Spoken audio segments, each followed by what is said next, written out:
दोस्तों, एक कहानी है लूफी की, जो कि समुद्र में एक बड़े खजाने को ढूंढने निकलता है और इस सफर में उसे मिलते हैं कई सारे विलन्स और कई सारे अच्छे दोस्त। अब क्या लूफी उस खजाने को ढूंढ पाएगा और कैसा होगा उसका ये समुद्री एडवेंचर? चलिए देखते हैं इस पूरी कहानी में। तो कहानी की शुरुआत में हमें पायरेट्स यानी कि समुद्री लुटेरों की एक दुनिया को दिखाया जाता है, जहाँ का सबसे बड़ा पायरेट गोल्ड रोजर होता है। लेकिन गोल्ड रोजर को आज पकड़ लिया गया है और मरीन फोर्स यानी कि समुद्री सैनिकों के वाइस एडमिरल गार्ड उसे सभी लोगों के सामने मारने लाते हैं, ताकि अब कोई भी पायरेट बनने के बारे में ना सोचे और इस दुनिया से सभी पायरेट्स खत्म हो जाएं। मगर ऐसा नहीं होता, क्योंकि गोल्ड रोजर अब तक का सबसे बड़ा पायरेट था और उसने अपनी पूरी जिंदगी में काफी सारा खजाना इकट्ठा करके कहीं छुपा दिया था। गोल्ड रोजर सबको बताता है कि उसने समुद्र में काफी सारा खजाना छुपा रखा है। गोल्ड रोजर सबसे कहता है कि समुद्र में जाओ और मेरा खजाना ढूंढ कर दिखाओ, और ये सुनकर लोगों में खजाने को ढूंढने का एक जज्बा पैदा हो जाता है। तभी गार्ड ये देखकर तुरंत गोल्ड रोजर को मरवा देता है। मगर अब कई सारे लोग गोल्ड रोजर का खजाना ढूंढने के लिए समुद्र में जाकर पायरेट्स बनने लगते हैं। मतलब कि गार्ड का पूरा प्लान उल्टा हो गया। वो चाहता था पायरेट्स खत्म हो जाए, लेकिन गोल्ड रोजर के मरने के बाद पायरेट्स का एक नया युग ही शुरू हो गया और सभी पायरेट्स गोल्ड रोजर के खजाने को, जिसे वन पीस कहा जाता है, उसे ढूंढने निकल गए। अब कहानी 22 साल आगे आती है, जहाँ हमें एक लड़के मंकी डी लूफी को दिखाया जाता है। लूफी गोल्ड रोजर के खजाने यानी कि वन पीस को ढूंढकर पूरे समुद्र का सबसे बड़ा पायरेट बनना चाहता है, इसीलिए वो अपने सफर पर निकल चुका है। लेकिन अब पहले ही दिन जिस बोट पर वो बैठा था उसमें पानी आने लगता है। लूफी एक ड्रम में घुस जाता है और पानी में डूबने से बच जाता है। मगर फिर उसका ड्रम पानी में तैरते हुए दो पायरेट्स के जहाजों के पास पहुंच जाता है, जिनके बीच आपस में लड़ाई हो रही थी। यहाँ बड़े जहाज की कैप्टन अलविदा होती है, जिसके ऊपर मरीन फोर्स ने काफी सारे पैसों का इनाम रखा था। अलविदा अपने साथियों के साथ मिलकर दूसरे जहाज के लोगों को मारकर बंदी बना लेती है। फिर अलविदा के साथी उसके जहाज का सामान लूटकर अपने जहाज पर लाने लगते हैं। इसी बीच ये लोग उसी ड्रम को उठाकर अपने जहाज में ले आते हैं, जिसमें लूफी छुपा हुआ था। फिर जब रात में सब सो रहे थे तो लूफी बाहर आता है। लूफी को यहाँ एक लड़का कोबी मिलता है, जो कि उसे देखकर डर जाता है। लूफी उसे शांत कराता है और कहता है कि वो उसे नहीं मारेगा। फिर लूफी कोबी को बताता है कि वो भी एक पायरेट है। कोबी कहता है कि तुम कोई पायरेट नहीं लगते। इस पर लूफी कहता है कि सारे पायरेट्स बुरे नहीं होते। अब इसी बीच हम लूफी के पास्ट को देखते हैं, जहाँ हमें पता चलता है कि लूफी बचपन से ही एक पायरेट बनना चाहता था और लूफी को शैंक नाम का एक पायरेट बहुत पसंद था और लूफी शैंक्स को अपना हीरो मानता था। अब जब शैंक्स अपने साथियों के साथ इस आइलैंड पर वापस आता है तो लूफी शैंक्स से उसे भी उसकी टीम में शामिल कर लेने के लिए कहता है। मगर शैंक्स उससे कहता है कि तुम अभी लुटेरे बनने के लिए तैयार नहीं हो, ये काम काफी खतरनाक है। मगर ये सुनकर लूफी जहाज पर एक ऊंची जगह पर जाता है और सबके सामने अपने चेहरे पर चाकू से एक निशान बनाता है, ताकि वो सबको दिखा सके कि अब वो बच्चा नहीं है और पायरेट बन सकता है। अब प्रेजेंट टाइम में कोबी ये सब सुनकर लूफी से कहता है कि तुम एक पायरेट बनने का सपना कैसे देख सकते हो। इस पर लूफी कहता है कि पायरेट्स बनकर हम समुद्र में अपने साथियों के साथ एडवेंचर कर सकते हैं और हम पायरेट्स बिल्कुल आजाद होते हैं। कोबी भी आजाद होना चाहता था, लेकिन वो कहता है कि इस जहाज की कप्तान अलविदा उसे आजाद नहीं होने देगी। अब तभी अलविदा के खटराटों की आवाज सुनकर लूफी कहता है कि क्या तुम लोगों ने किसी समुद्री मॉन्स्टर को पकड़ रखा है। इस पर कोबी कहता है कि ये अलविदा के खर्राटों की आवाज है। कोबी लूफी को ऊपर ले जाता है और कहता है कि अभी सब सो रहे हैं, इसीलिए तुम यहाँ से निकल जाओ। लूफी यहाँ से जा रहा था, लेकिन तभी उनकी आवाज सुनकर सभी लोग जाग जाते हैं और अलविदा भी यहाँ आ जाती है। अलविदा को लगता है कि कोबी उसे धोखा दे रहा था, इसलिए अलविदा अपने हथियार से इन दोनों पर हमला कर देती है, मगर लूफी उसे बचा लेता है। लूफी अकेले ही अलविदा और उसके सभी साथियों से लड़ता है और उसे गोलियों से भी कुछ नहीं होता। अलविदा अपना भारी भरकम हथियार उसके मारती है, लेकिन लूफी अपने शरीर को लचीला बनाकर अलविदा से बच जाता है। ये देखकर अलविदा भी हैरान हो जाती है। लूफी अपने पूरे शरीर को लचीला करके अपनी पावर से जहाज के दूसरी तरफ जाता है। तभी अलविदा आकर उस पर हमला करती है, लेकिन लूफी बच जाता है और उसके जहाज पर ही आग लग जाती है। अलविदा को काफी गुस्सा आता है, वो कोबी को मारने वाली थी, तभी लूफी बीच में आकर उसे बचा लेता है। इसके बाद लूफी अपना स्पेशल मूव गम गम पिस्तो करते हुए अलविदा को उड़ा देता है और अलविदा सबको अलविदा कहकर चली जाती है। यहाँ आप सभी लोग लूफी से डरकर हार मान लेते हैं और लूफी कोबी के साथ यहाँ से जाने लगता है। इसके बाद हम एक तलवारबाज रोरोनोआ जोरो को देखते हैं, जो कि सभी समुद्री पायरेट्स का शिकार करता है। यहाँ एक आदमी मिस्टर सेवन जोरो को अपनी टीम में शामिल होने का ऑफर देता है, मगर जोरो उसे मना कर देता है। इसके बाद जोरो मिस्टर सेवन से फाइट करता है। जोरो काफी अच्छा तलवारबाज था और वो अपनी दोनों तलवारों की मदद से मिस्टर सेवन के 2 टुकड़े कर देता है और फाइट में जीत जाता है। वहीं लूफी और कोबी उस जहाज से निकल चुके थे। कोबी लूफी से पूछता है कि तुम्हें लचीले होने की पावर्स कैसे मिली। इस पर लूफी बताता है कि जब वो छोटा था और शैंक्स ने उसे अपनी टीम में शामिल करने से मना कर दिया था, तो गुस्से में उसने शैंक्स के खजाने में से एक डेविल फ्रूट खा लिया, जिसके बाद उसे लचीले होने की पावर्स मिल गयी। अब प्रेजेंट डे में कोबी पूछता है कि हमें कहाँ जाना है। इस पर लूफी कहता है कि हम ग्रैंड लाइन पर जा रहे हैं जहाँ वन पीस छुपा हुआ है। कोबी पूछता है कि क्या तुम्हें ग्रैंड लाइन का रास्ता पता है, लेकिन लूफी को ग्रैंड लाइन का रास्ता नहीं पता होता। अब यही कोबी बताता है कि उसका भी एक सपना है, वो मरीन बनना चाहता है और कमजोर लोगों की मदद करना चाहता है। ये सुनकर लूफी कहता है तो फिर ठीक है, हम पास के मरीन बेस पर चलते हैं, वहाँ से मुझे ग्रैंड लाइन का मैप मिलेगा और तुम वहाँ मरीन बनने के लिए रुक जाना। जिसके बाद ये दोनों मरीन बेस पर जाने लगते हैं। इसी दौरान हम एक लड़की नामी को देखते हैं जो कि एक छोटी सी बोट पर मर रही थी। तभी उसे एक बड़ी बोट दिखती है जिसमें 2 आदमी थे। नामी उनसे मदद मांगती है, लेकिन नामी देखती है कि ये दोनों तो लुटेरे हैं, इसीलिए नामी अपने पास रखे एक बॉक्स को बचाने लगती है।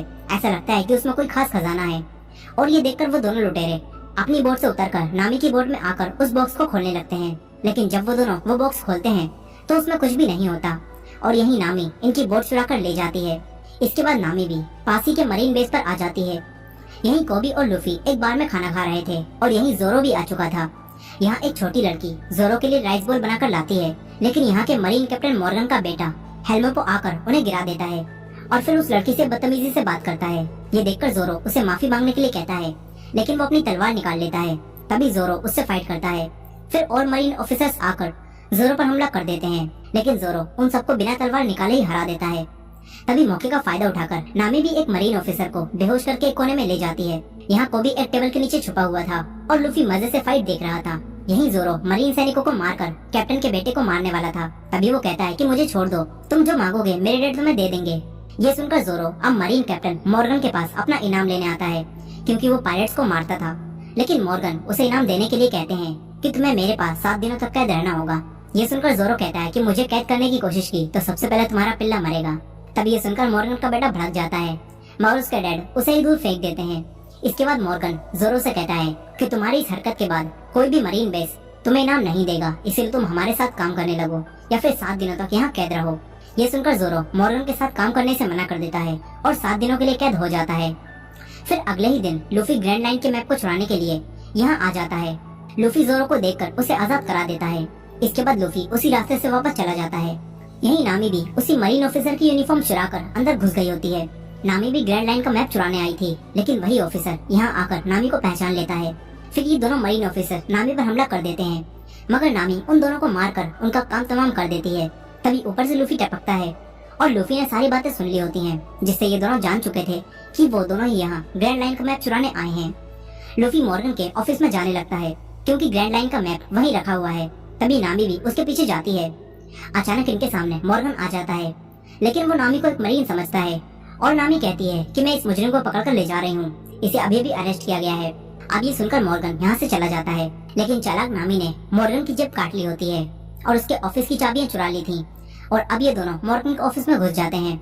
ये दोनों ग्रैंड लाइन के मैप को ढूंढने लगते हैं। तभी मॉर्गन को वहीं वो दोनों ऑफिसर मिलते हैं जो कि अभी पिटे पड़े थे। वो दोनों मॉर्गन को बताते हैं कि वो लाल बालों वाली लड़की घुसपैठिया है। ये सुनकर मॉर्गन यहाँ इमरजेंसी अलार्म बजवा देता है। दूसरी तरफ लूफी और नामी को वही तिजोरी मिल चुकी थी जिसमें ग्रैंड लाइन का मैप रखा है, लेकिन नामी से वो तिजोरी नहीं खुलती। तभी बाहर मॉर्गन आकर उस दरवाजे को तोड़ने लगता है।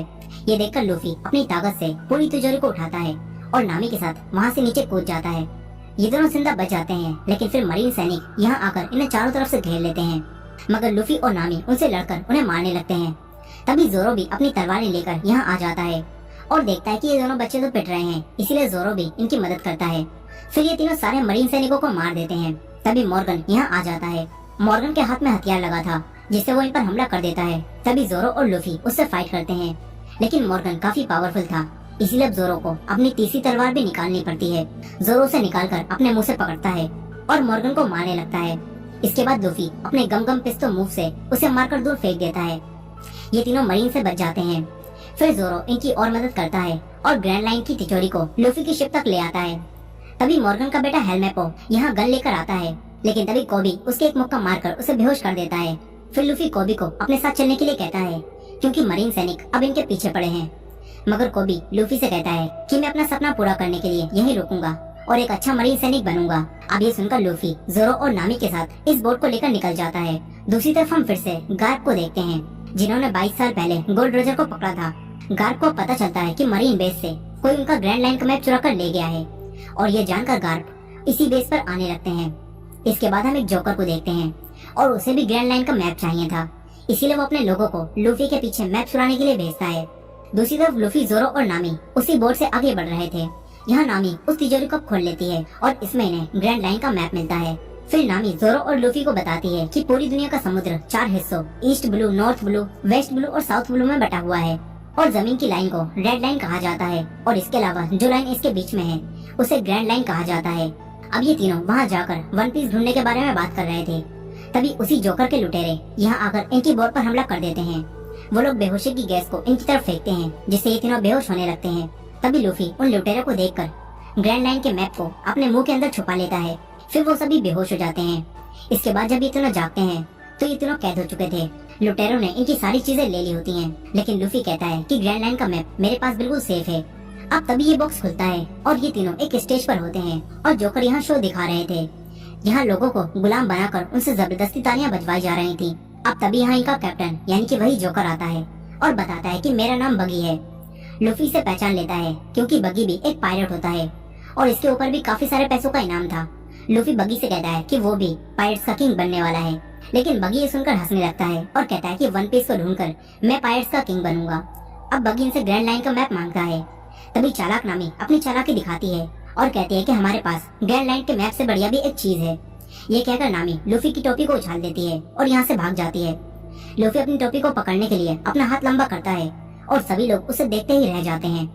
वहीं नामी जब सर्कस से बाहर पहुँचती है तो देखती है कि बगी ने इन लोगों के पूरे शहर को तबाह कर दिया है। अब तभी बगी के लोग आकर नामी को पकड़कर वापस बगी के पास ले जाते हैं। इसके बाद बगी के साथी जोरो और नामी को पकड़कर यहाँ से ले जाते हैं। यहाँ बगी लूफी से उस मैप के बारे में पूछता है, लेकिन लूफी उसे मैप के बारे में कुछ भी नहीं बताता। इस पर बगी उसके हाथ पैरों को बांधकर उसे खींचने लगता है, लेकिन लूफी को कोई फर्क नहीं पड़ता, उल्टा उसे तो और मजा आ रहा था। तभी बगी लूफी की टोपी को देखकर उसे पहचान लेता है और कहता है कि ये तो शैंक्स की टोपी है। बगी कहता है कि तुम्हारी उम्र में मैं और शैंक्स भी एक ही टीम में थे, लेकिन फिर शैंक्स ने भी मुझे धोखा दे दिया। अब यहाँ बगी लूफी से मैप लेने के लिए यहाँ एक बच्चे को मारने वाला था। तभी लूफी अपने आप को छुड़ाता है और गम पिस्तौल करते हुए बगी की गर्दन उड़ा देता है, मगर सर अलग होने के बाद भी वो जिंदा रहता है। इसके बाद बगी बताता है कि मैंने भी तुम्हारी तरह डेविल फ्रूट खाया था जिससे मुझे ये पावर्स मिली हैं। इसके बाद बगी बेहोशी की गैस की मदद से लूफी को दोबारा बेहोश कर देता है। दूसरी तरफ जोरो और नामी अब कैद हो चुके थे, लेकिन नामी के पास ताले को खोलने के लिए एक चाबी थी। नामी उससे वो लॉक खोलने की कोशिश करती है। तभी यहाँ बगी का एक आदमी आ जाता है। जोरो ने इस आदमी के भाई को और इसके पुराने साथियों को पहले दौड़ा कर मारा था, इसीलिए अब ये जोरो को मारने वाला था। वो जोरो को घुमाता है और उसके चाकू मारने लगता है, लेकिन ये प्रो निशानेबाज था, इसीलिए इसका एक भी निशाना ठीक नहीं लगता। अब तभी नामी लॉक खोल लेती है और इसके एक लात मारती है। इसके बाद जोरो इसे पकड़ लेता है। फिर नामी उसे छुड़ाती है और जोरो इस लुटेरे को आसानी से बेहोश कर देता है। वहीं दूसरी तरफ गार्प, जो कि इस बेस के वाइस एडमिरल हैं, वो यहाँ पहुँच जाते हैं। यहाँ मॉर्गन उनसे झूठ बोल रहा था और बता रहा था कि उसके बेटे की गलती की वजह से वो पायलट ग्रैंड लाइन का मैप चुराकर यहाँ से ले गए। मॉर्गन कहता है कि कोबी, जो कि नया कैडेट है, उसने मेरे बेटे को बचा लिया, नहीं तो वो भी मारा जाता। अब गार्प कोबी को देखकर सब कुछ समझ जाता है कि कोबी लूफी के साथ मिला हुआ है, इसीलिए गार्प कोबी को अकेले में मिलने के लिए बुलाता है और पूछता है कि तुम उन पायलट्स के साथ कब से काम कर रहे हो। यहाँ गार्प का साथी कहता है कि एक बार में तुम्हें लूफी के साथ देखा गया था, इसीलिए अब हमें सच बताओ। ये सुनकर कोबी गार्प को सब कुछ सच बता देता है कि लूफी ने मुझे अलविदा से छुड़ाया था, फिर वो यहाँ आ गया और क्योंकि वो हमेशा से मरीन बनना चाहता था, इसीलिए वो मरीन बनने के लिए यहीं रुक गया। गार्प समझ जाता है कि लूफी सच कह रहा है, इसीलिए गार्प कोबी को लूफी को पकड़ने के लिए अपनी टीम में शामिल कर लेता है। वहीं दूसरी तरफ बगी ने लूफी को एक टैंक में कैद कर दिया होता है जिसमें समुद्री पानी भर रहा था और समुद्री पानी की वजह से लूफी की ताकतें कमजोर पड़ चुकी थी। यहाँ बगी दोबारा से लूफी से वो मैप मांगता है, मगर लूफी उसे वो मैप नहीं देता। तभी बगी टैंक में पानी की स्पीड बढ़ा देता है। इसी दौरान हम छोटे लूफी को देखते हैं जो कि शैंक्स के उसे छोड़कर जाने से दुखी था। तभी यहाँ एक और पायलट अपने साथियों के साथ आता है और लूफी को परेशान करने लगता है, मगर तभी शैंक्स अपने साथियों के साथ यहाँ आ जाता है और उस पायलट की टीम की लंका लगा देता है। तभी वो पायलट लूफी को लेकर समुद्र में चला जाता है, मगर तभी इनकी बोट पर एक बड़ा सा जीव हमला कर देता है जिससे वो पायलट पानी में डूबकर मर जाता है। यहाँ लूफी भी पानी में डूबने लगता है। तभी शैंक्स आकर उसे बचा लेता है। फिर वो मॉन्स्टर पानी से बाहर आता है और इन पर हमला करता है। शैंक्स बीच में आकर लूफी को बचा लेता है। इसके बाद शैंक्स उसकी आंखों में आंखें डालकर देखता है और उसे डराकर भगा देता है, मगर उस मॉन्स्टर ने शैंक्स का एक हाथ खा लिया होता है और ये देखकर छोटे लूफी को काफी दुख होता है, मगर इससे लूफी समझ जाता है कि वो भी पायलट बनने के लायक नहीं है। इसके बाद शैंक्स लूफी को छोड़कर चला जाता है। लेकिन जाते समय शैंक्स लूफी को अपनी टोपी देता है और लूफी के पास शैंक्स की ये आखिरी निशानी थी। लेकिन अब प्रेजेंट टाइम में बगी उसी टोपी को खराब करने लगता है। लूफी को ये देखकर काफी गुस्सा आता है। तभी यहाँ जोरो और नामी आ जाते हैं और टैंक को झटका देते हैं। बगी अपने साथियों को देखता है, लेकिन जोरो और नामी मिलकर पहले ही उसके सारे साथियों को सफाया कर चुके थे। इसके बाद टैंक भी टूटता है और लूफी बाहर आता है। तभी लूफी के अंदर से वो मैप बाहर आ जाता है, लेकिन लूफी के लिए मैप से पहले उसकी टोपी जरूरी थी। लूफी टोपी को उठाता है। इसी बीच बगी वो मैप उठा लेता है। तभी जोरो उसे तलवार से मारता है, लेकिन अपनी स्पेशल पावर की मदद से बगी जोरो से बच जाता है। वो अपने शरीर के कई सारे टुकड़े करके जोरो और नामी पर हमला करके उन्हें मारता है। तभी लूफी बगी से फाइट करने के लिए उठता है और उसे मारने लगता है, लेकिन बगी लूफी पर भी भारी पड़ रहा था। तभी लूफी को यहाँ कई सारे बॉक्स दिखते हैं। लूफी नामी को वो बॉक्स दिखाता है। इसके बाद जोरो और लूफी मिलकर बगी के टुकड़ों को पकड़कर उस बॉक्स की तरफ फेंकते हैं और नामी उन्हें कैद कर देती है। फिर बगी अब छोटा हो जाता है। इसके बाद लूफी उसे अपने स्पेशल मूव से यहाँ से उड़ा देता है। फिर लूफी वो मैप नामी के हाथों में सौंपता है, क्योंकि अब वो तीनों अच्छे दोस्त बन चुके हैं। इसके बाद लूफी, जोरो और नामी यहाँ कैद लोगों को आजाद कराते हैं। दूसरी तरफ गार्प ने वहाँ के कैप्टन मॉर्गन को कैद कर लिया होता है, क्योंकि कैप्टन मॉर्गन एकदम भ्रष्ट कैप्टन था। इसके बाद गार्प कुछ नए मरीन सैनिकों को लेकर खुद लूफी को पकड़ने का फैसला करता है। उसके नए मरीन सैनिकों में मॉर्गन का बेटा हेलमेपो और कोबी भी शामिल होते हैं, और ये लोग लूफी को पकड़ने के लिए समुद्र में निकल जाते हैं। वहीं लूफी उन लोगों को आजाद कराने के बाद जोरो और नामी के साथ अपने सफर पर निकल चुका था। तभी हम नामी को देखते हैं, जो कि किसी से फोन पर बात करती है और कहती है कि मेरे पास ग्रैंड लाइन का मैप है और मैं आ रही हूँ। यानी कि नामी इन्हें धोखा दे रही है। अब इसके बाद हम 7 साल पहले के साइरप विलेज को देखते हैं, जहाँ एक बच्चा उसोप हमेशा शोर मचाकर सबको डराता है और कहता है कि लुटेरे आ रहे हैं। शुरू में सभी लोग उसकी बातों को सच समझकर उससे डरते थे, लेकिन कुछ सालों बाद ही लोग समझ गए कि उसोप झूठ बोलता है, इसीलिए अब कोई भी उसकी बात पर विश्वास नहीं करता। कहानी प्रेजेंट डे में आती है, जहाँ उसोप अब बड़ा हो चुका है, लेकिन अब भी वो सबसे कहता है कि लुटेरे आ रहे हैं, लेकिन अब भी कोई उसकी बातों पर विश्वास नहीं करता। अब यही लूफी और उसके दोस्त आगे बढ़ रहे थे, लेकिन उनका जहाज खराब हो जाता है। इसीलिए ये लोग नया जहाज खरीदने के लिए उसोप के आइलैंड पर आ जाते हैं और अपने जहाज को पानी में डुबो देते हैं, ताकि कोई भी इन्हें ना ढूंढ पाए। दूसरी तरफ गार्प लूफी को ढूंढने के लिए आगे बढ़ रहा था। तभी गार्प देखता है कि कोबी इस जहाज पर बाकियों से अच्छा काम करना जानता है, इसीलिए गार्प कोबी को अपने साथ ले जाता है और हेलमेपो से काम करने के लिए कहता है। वहीं दूसरी तरफ उसी जोकर बगी ने अपने सारे पार्ट्स फिर से निकाल लिए होते हैं, लेकिन फिर एक आदमी उसके पास आता है और कहता है कि तुम्हें आर्लोंग ने बुलाया है, मगर बगी आर्लोंग के पास जाने से मना कर देता है।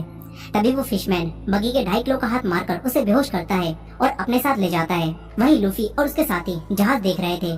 तभी लूफी को एक जहाज पसंद आ जाता है और इसी जहाज पर लूफी को उसोप मिलता है। उसोप इस जहाज की देखभाल करता था और वो कहता है कि अगर तुम्हें ये जहाज खरीदना है तो मैं तुम्हें अपनी दोस्त से मिलवा सकता हूँ, उसका ही ये जहाज है, बल्कि उसका ही ये पूरा आइलैंड है। ये सुनकर लूफी, जोरो और नामी उससे मिलने के लिए तैयार हो जाते हैं। इसके बाद उसोप उन्हें अपनी दोस्त के घर ले जाता है। ये घर काफी बड़ा होता है। फिर यहाँ एक लड़की आती है, वो अपने बटलर क्लाडोर के साथ थी और आज काया का 18वां जन्मदिन था। उसोप काया को बर्थडे विश करता है और लूफी, जोरो और नामी को अपना साथी बताता है। फिर काया उसोप और उसके साथियों को आज यहीं डिनर करने के लिए कहती है। इसके बाद क्लाडोर इन्हें नहाकर कपड़े बदल लेने के लिए कहता है। यहाँ काया के मॉम डैड की डेथ हो चुकी थी और काया भी काफी बीमार रहती थी, इसीलिए उसके नौकर और क्लाडोर ही पूरा घर संभालते हैं। अब इसके बाद हम काया को देखते हैं, जो कि अकेली रूम में बैठी थी। तभी खुफिया रास्ते से उसोप उसके पास आता है और उसे गिफ्ट के तौर पर समुद्री मोती देता है। उसोप काया को खुश करने के लिए उसे झूठी झूठी कहानियां सुनाता है कि वो बड़े बड़े एडवेंचर कर चुका है। तभी काया को खांसी आती है। उसोप उसे उसकी चाय पिलाता है, जिससे काया को थोड़ा अच्छा महसूस होता है।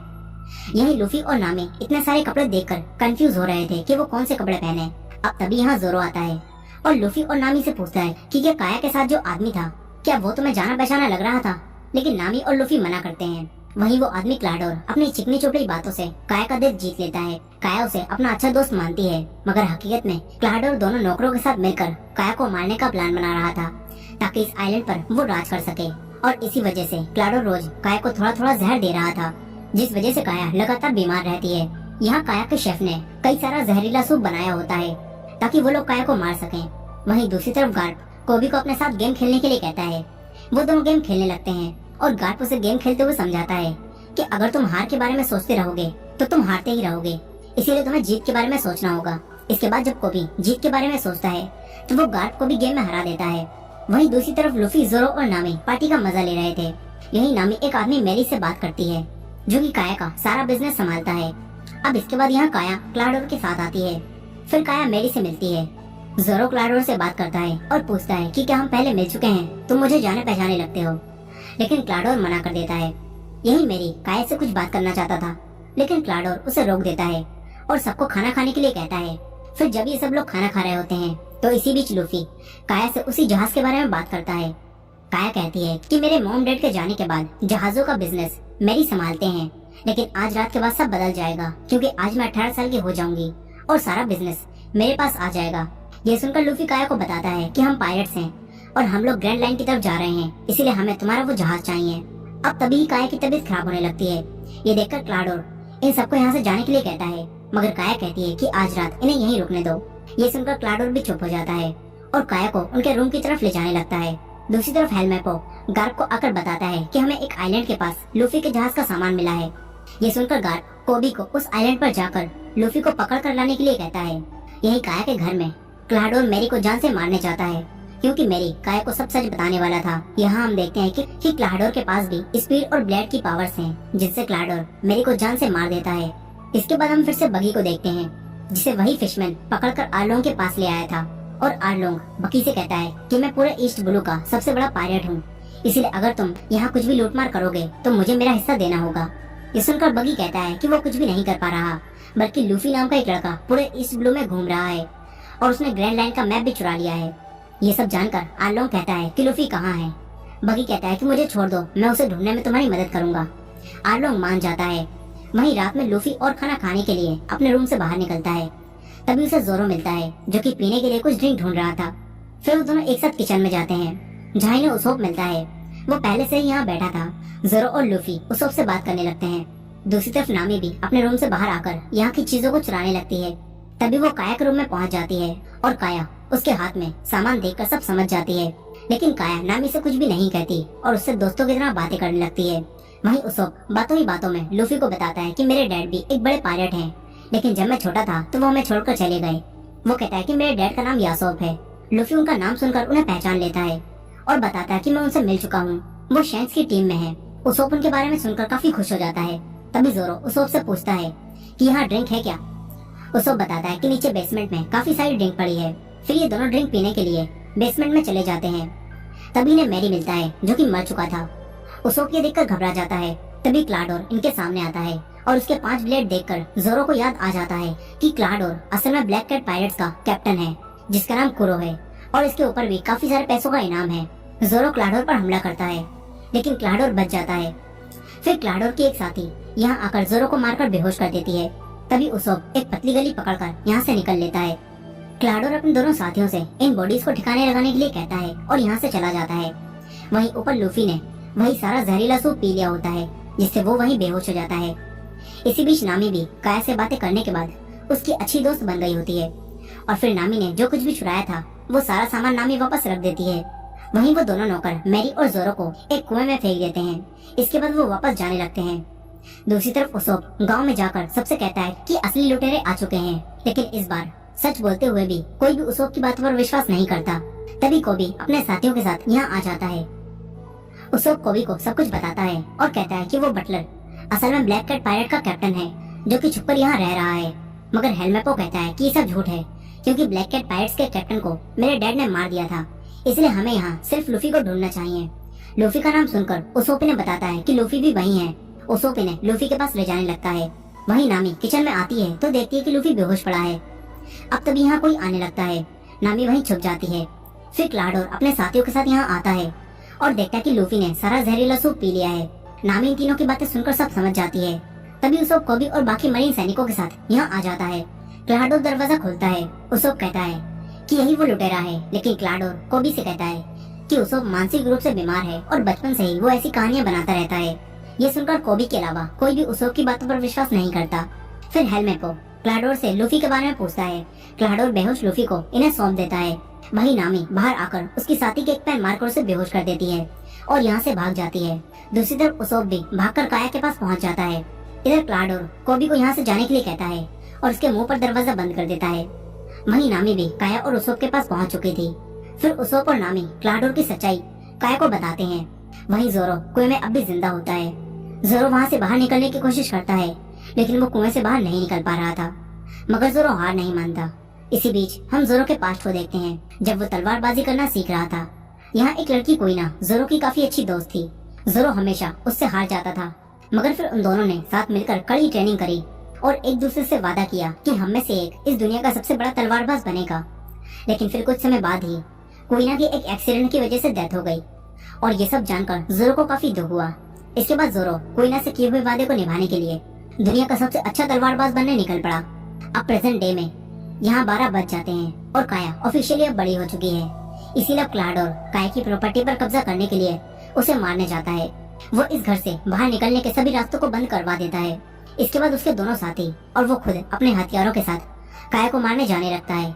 लेकिन काया उसोप और नामी के साथ यहाँ के खुफिया रास्तों से दूसरी तरफ जाने लगती है। ये लोग दीवारों के अंदर से जा रहे थे, तभी काया खांसती है और उसकी आवाजें सुनकर क्लाडोर अपने ब्लेड से उस पर हमला करता है। वो तीनों यहाँ से भागते हैं। दूसरी तरफ जोरो कुएं से निकलने की कोशिश कर रहा था, लेकिन जोरो दोबारा से नीचे गिर जाता है। मगर जोरो हार नहीं मानता। वो दोबारा उठकर ऊपर चलने लगता है और आखिरकार जोरो कुएं से बाहर आ जाता है। वहीं कोबी लूफी को पकड़ कर ले जा रहा था, लेकिन कोबी को उसोप की बातों पर थोड़ा थोड़ा विश्वास होने लगा था। अब तभी लूफी को यहाँ होश आता है। तभी हेलमेपो उसके पास जाता है, लेकिन फिर लूफी सारा का सारा सोप उसके ऊपर ही निकाल देता है। इसके बाद लूफी पूरी तरह से होश में आ जाता है और लूफी कोबी से कहता है कि मुझे यहाँ से जाना होगा ताकि मैं अपने दोस्तों को बचा सकूं। लेकिन हेलमेपो उसे पकड़ने के लिए उसे मारने वाला था। तभी जोरो यहाँ आ जाता है और उसके साथियों को मार देता है। वो हेलमेपो को भी बेहोश कर देता है। इसके बाद जोरो और लूफी अपने दोस्तों को बचाने जाने लगते हैं। वहीं घर में काया, नामी और उसोप एक पुराने रूम में आकर छुपते हैं। तभी क्लाडोर भी यहाँ आ जाता है और उन्हें ढूंढने लगता है। इसी दौरान जोरो और लूफी भी घर के अंदर आ जाते हैं। लूफी ऊपर जाता है और जोरो दूसरी तरफ जाता है। जोरो के सामने क्लाडोर के दोनों चमचे आते हैं। जोरो उनसे फाइट करता है। वहीं क्लाडोर काया और नामी को पकड़ लेता है। वो दोनों को मारने वाला था, तभी उसोफ अपने हथियार से उसके एक निशाना लगाता है, मगर क्लाडोर बच जाता है। फिर क्लाडोर उसोफ पर हमला करके उसे दूर फेंक देता है। इसके बाद वो काया को मारने आता है, तभी लूफी आकर उसे रोक देता है। फिर लूफी क्लाडोर से फाइट करता है। काया और नामी उसोफ के पास आ जाती हैं। यही क्लाडोर काफी तेज था, इसीलिए लूफी उस पर हमला नहीं कर पा रहा था। क्लाडोर लूफी को बातों में उलझाकर उस पर कई बार हमला करता है, इसीलिए अब लूफी शांत हो जाता है और क्लाडोर के एक मुक्का मार के उसे गिरा देता है। दूसरी तरफ जोरो भी क्लाडोर के दोनों साथियों से फाइट करके उन्हें धूल चटा रहा था और यहाँ अब क्लाडोर लूफी से फेस टू फेस फाइट करता है और अपने ब्लेड से उस पर हमला करता है, लेकिन लूफी आराम से उनसे बच जाता है। फिर लूफी एक और स्पेशल मूव से क्लाडोर को यहाँ से दूर फेंक देता है। नीचे जोरो भी उसके दोनों साथियों को हरा देता है। इसके बाद ये सब लोग बच जाते हैं, मगर नामी इनसे कहती है कि हमें तुरंत ही यहाँ से निकलना होगा क्योंकि मरीन सैनिक जान चुके हैं कि हम यहाँ पर हैं। मगर लूफी कहता है कि हमारे पास तो कोई जहाज भी नहीं है। ये सुनकर काया इन्हें वही जहाज दे देती है। इसके बाद उसोप भी इनके साथ इनके सफर पर जाने का फैसला करता है और ये चारों इस आइलैंड से निकल जाते हैं। दूसरी तरफ क्लाडोर अब भी जिंदा होता है और वो भी इस आइलैंड से बचकर भाग गया होता है। वहीं कोबी जहाज पर गार्ड से माफी मांगता है और कहता है कि वो लूफी को पकड़कर नहीं ला पाया, लेकिन गार्ड उससे कहता है कि चिंता मत करो, तुमने अपना काम कर दिया, तुम उन लोगों को आइलैंड से बाहर ले आए। गार्ड को लूफी का जहाज दिख रहा होता है और अब गार्ड इनसे लूफी के जहाज पर हमला करने के लिए कहता है। वहीं वो सब अपने नए जहाज पर आराम कर रहे थे, तभी इनके ऊपर बमों की बरसात होने लगती है। फिर लूफी दूरबीन से मरीन सैनिकों की शिप को देखता है और उसे गार्ड देखता है। लूफी गार्ड को देखकर कहता है कि ये तो मेरे दादाजी हैं। ये सुनकर सभी लोग चौंक जाते हैं और इसी एंडिंग के साथ वन पीस के 4 एपिसोड्स की कहानी यहीं खत्म हो जाती है और ये वीडियो भी अब काफी लंबी हो चुकी है, इसलिए इसके आगे की कहानी को हम अगले पार्ट में देखेंगे। तो अगले पार्ट को मिस ना करने के लिए हमारे चैनल को सब्सक्राइब करके बेल नोटिफिकेशन को ऑन कर लीजिएगा और ये वीडियो पसंद आई हो तो वीडियो को लाइक जरूर कीजिएगा। मिलते हैं नेक्स्ट पार्ट में।